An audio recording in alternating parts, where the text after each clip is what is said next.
नमस्कार, मैं हूं नीना गौतम और आप देख रहे हैं तूफान मेल न्यूज़। कुल्लू जिला के जिया गांव के ग्रामीण ब्यास नदी के बीचों बीच बनाई जा रही सुरक्षा दीवार के विरोध में उपायुक्त से मिलने पहुंचे। ग्रामीणों ने आशंका जताई कि वर्तमान स्वरूप में बनाई जा रही यह दीवार जिया गांव के अस्तित्व के लिए गंभीर खतरा बन सकती है। ग्रामीणों का कहना है कि वर्ष 2023 और 2025 की प्राकृतिक आपदाओं के दौरान गांव को पहले ही भारी नुकसान झेलना पड़ा है। कई परिवारों की भूमि का कटाव हुआ है और संपत्ति को क्षति पहुंची है। ऐसे में अब ब्यास नदी में बनाई जा रही सुरक्षा दीवार यदि तकनीकी रूप से संतुलित और वैज्ञानिक ढंग से नहीं बनाई गई तो इससे नदी का बहाव सीधे गांव की ओर मुड़ सकता है, जिससे बरसात के मौसम में बड़े पैमाने पर तबाही की आशंका है। ग्रामीणों ने यह भी बताया कि वे विकास कार्यों के विरोधी नहीं हैं, लेकिन ऐसा विकास स्वीकार्य नहीं हो सकता जिससे पूरा गांव ही उजड़ने की कगार पर पहुंच जाए। उनका कहना है कि वर्तमान में जो दीवार बनाई जा रही है उससे ब्यास और पार्वती के संगम क्षेत्र का प्रवाह जिया गांव की ओर केंद्रित हो सकता है। बरसात के दौरान जलस्तर बढ़ने पर स्थिति और भी गंभीर हो सकती है। ग्रामीणों ने प्रशासन से मांग की है कि यदि सुरक्षा दीवार बनाई जानी चाहिए तो उसे संतुलित तरीके से दोनों किनारों पर बनाया जाए ताकि जिया गांव और वहां की कृषि भूमि सुरक्षित रह सके। देखिए इस रिपोर्ट में। भुंतर के जिया गांव से आए हैं, कुछ भुंतर बाजार के लोग भी हैं। तो एक डिजास्टर के अंडर भुंतर में एक सुरक्षा दीवारें लगनी थी, तो एक इस तरह सब्जी मंडी की तरफ से दीवार लगा रहे हैं।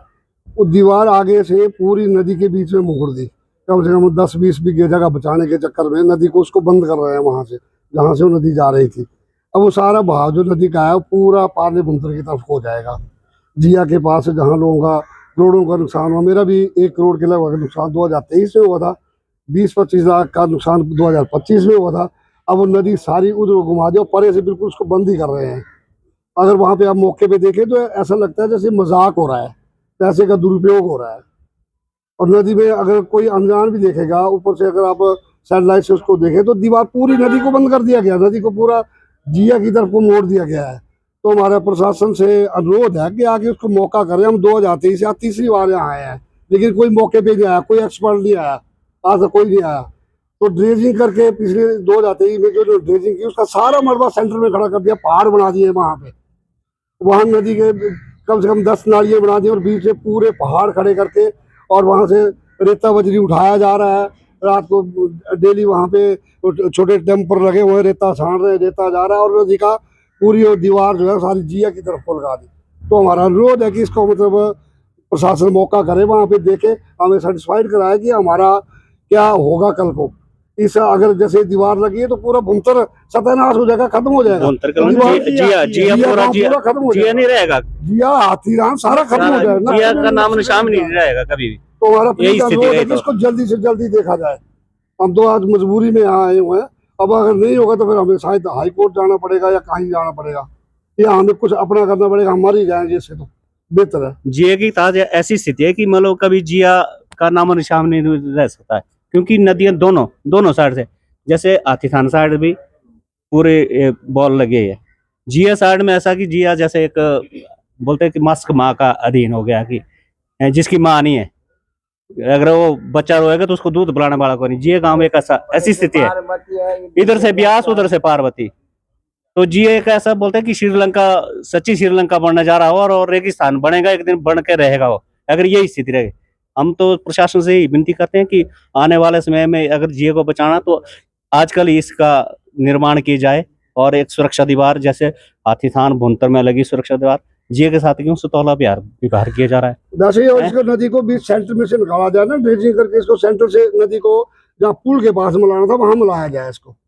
हमारी बस यही जिया वालों ने कोई गुनाह नहीं किया है। तो थोड़ा आश्वासन दिया एसडीएम साहब की ड्यूटी लगाई है कि आप जाइए, मौका करिए, देखिए। वैसे तो हम 2023 में भी आए, तब तो झूठा आश्वासन मिला था, तो तब आश्वासन नहीं मिलते रहे हमारे को, और कोई मौके पर कोई एक तिनका नहीं लगा। कई जेसीबी आई, LNT आई, उन्होंने अपना जो मकिंग है वो निकाल के ले गए, और वहां कोई एक तिनका भी नहीं लगा कि एक पत्थर लगा होगा कि भाई ये सुरक्षा दीवार है जियो के लिए। कोई आज तक कोई एक पत्थर नहीं लगा वहाँ जी के लिए। हमारा चैनल वालों से अनुरोध है कि आप आप मीडिया के माध्यम से आप सरकार तक पहुंचाए, ट्रैफिक करो और वहाँ पे पहुंचाओ उसको सरकार के पास। लोकतंत्र का एक स्तंभ है आप मीडिया वाले, आप भी इसकी रखेंगे तो तभी सरकार जागेगी और प्रशासन भी जागेगा। हैं, हम तो यही विनती करते हैं सरकार से, प्रशासन से कि हमारी सुरक्षा की जाए, नहीं तो आने वाला समय हमारे लिए कोई ये नहीं है। कोई पीछे से स्लाइडिंग होती है, आगे से बोलते हैं पीछे ढाग आगे दरिया, वो वाली स्थिति है हमारी, है ना। इसलिए आपसे है कि आप तीसरा स्तंभ है लोकतंत्र के, आप ही एक अच्छी सरकार के समक्ष रखें कि भाई इतनी मजबूरी में ये लोग गांव वाले आए हैं और ये आप आश्वासन देंगे आप लोग आएंगे वहाँ पे मौके पे? कोई पता नहीं है फ्लड प्रोटेक्शन का पैसा कहाँ गया, हमें कोई क्लेम नहीं दिया गया। जैसे बैकवर्ड पंचायत है हमारी, बैकवर्ड का बीएसपी का पैसा कहाँ जाता है, बैकवर्ड के तो स्पेशल ग्रांट होती है, वो भी कोई पता नहीं आता कहाँ गया।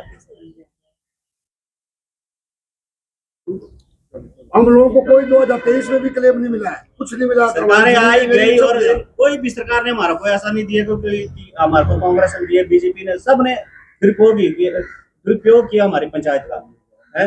और ये गांव की आबादी 3,500 है, एक पंचायत है, पूरी पंचायत है एक गांव की। आज तक किसी ने आश्वासन दिया कि आपके लिए हम ये करेंगे वो करेंगे, सिर्फ वोट मांगने आते हैं, वोट देके जाते हैं, बोलते हैं कि तुमने वोट नहीं दिया हमारे को, आप अगली बार और दूसरे को वोट देना, वो भी बोलेगा ऐसा ही। किसी ने ध्यान नहीं दिया आज तक जी गांव को। इसलिए विनती है कि आप ही मीडिया के माध्यम से आप सरकार तक पहुंचाए हमारी बात। धन्यवाद।